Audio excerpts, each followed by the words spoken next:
ಏನೇನೆಲ್ಲ ಟೆಸ್ಟ್ಗಳು ಮಾಡೋದು ಏನೆಲ್ಲ ಫಸ್ಟ್ ಆ್ಯಸ್ ಈಗ ನಿಖಿಲ್ ಅವ್ರು ಹೇಳ್ದಾಗೇ ಕುಮಾರಸ್ವಾಮಿ ಸಾಹೇಬ್ರಿಗೆ ಲೈಕ್ 3 ಸತಿ ವಾಲ್ ರಿಪ್ಲೇಸ್ಮೆಂಟ್ ಆಗಿದೆ. ಅವ್ರು ವಾಲ್ ರಿಪ್ಲೇಸ್ಮೆಂಟ್ ಆಗಿರೋದ್ರಿಂದ ಅವ್ರಿಗೆ ಸಹಜವಾಗಿ ಲೈಕ್ ಬ್ಲಡ್ ಥಿನ್ನರ್ಸ್ ಅಂತ ಹೇಳ್ತೀವಿ, ಅದನ್ನು ಕೊಡ್ತಾ ಇರ್ತೀವಿ. ಸೊ ಈ ಬ್ಲಡ್ ಥಿನ್ನರ್ಸ್ ತೊಗೊಳೋದ್ರಿಂದ ಒಂದು ಸ್ವಲ್ಪ ಲೈಕ್ ಅವ್ರಿಗೆ ಮುಖಾಂತರ ಲೈಕ್ ಒಂದೆರಡು ಡ್ರಾಪ್ ಬ್ಲಡ್ ಬಂದಿರುತ್ತೆ. ಅದನ್ನು ಇಲ್ಲಿಗೆ ಬಂದಾಗ ನೋಡಿದಾಗ ಅದು ರಕ್ತ ನಿಂತೋಗಿರುತ್ತೆ. ಹಾಗಾಗಿ ನಿಂತೋಗಿರೋದ್ರಿಂದ ಏನೂ ಆತಂಕ ಪಡೋ ಅಂಥದ್ದೇನಿಲ್ಲ. ಜೊತೆಗೆ ಅವ್ರದ್ದು ರೊಟೀನಾಗಿ ಒಂದು ಸತಿ ಎಲ್ಲ ಪ್ಯಾರಾಮೀಟರ್ಸ್ ಎಲ್ಲ ಹೇಗಿದೆ, ರಕ್ತ ಕಟ್ಕೊಳ್ಳೋ ಶಕ್ತಿ ಹೇಗಿದೆ, ಬಿ ಪಿ ಚೆನ್ನಾಗಿ ಕಂಟ್ರೋಲ್ ಆಗಿದೆಯೋ ಇಲ್ವೋ, ಹಾರ್ಟ್ ಎಕೋ ಹೇಗಿದೆ, ಅದನ್ನೆಲ್ಲ ರೊಟೀನಾಗಿ ಪರೀಕ್ಷೆ ಮಾಡಿ ಸಾಹೇಬರು ಮನೆಗೆ ಹೋಗ್ತಾರೆ. Thank you. ಏನು ತೊಂದರೆ ಇಲ್ಲ ಸರ್, ಸಹಜವಾಗಿದ್ದಾರೆ. ಅವ್ರು ಸಹಜವಾಗಿದ್ದಾರೆ. ಅವ್ರದ್ದು ಏನು ರೊಟೀನ್ ನಡೆಯುತ್ತೆ ಅದೇ ಥರ ನಡೆಯುತ್ತೆ.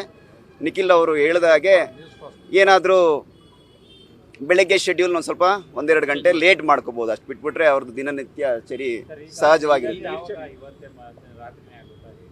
ಸರ್ ಅಡ್ಮಿಷನ್ ಏನು ಮಾಡ್ಕೊಂಡಿಲ್ಲ ಸಾಹೇಬ್ರು ಲೈಕ್ ರುಟೀನ್ ಚೆಕಪ್ಪಿಗೆ ಬಂದಿದ್ದಾರೆ. ಈಗ ಮೂಗಲ್ಲಿ 2 ಡ್ರಾಪ್ ರಕ್ತ ಬಿತ್ತು ಅಂದಾಗ ಯಾರಿಗೇ ಆಗಲಿ ಸಹಜವಾಗಿ ಆತಂಕ ಕಾದೇ ಆಗುತ್ತೆ. ಹಾಗಾಗಿ ಏನಾಗಿದೆ ನೋಡ್ಕೊಂಡು ಹೋಗೋಣ, ಚೆಕ್ ಮಾಡಿಸ್ಕೊಂಡು ಹೋಗೋಣ, ಯಾಕೆಂದರೆ ಹಾಗಾಗಿ ಬಂದಿದ್ದಾರೆ.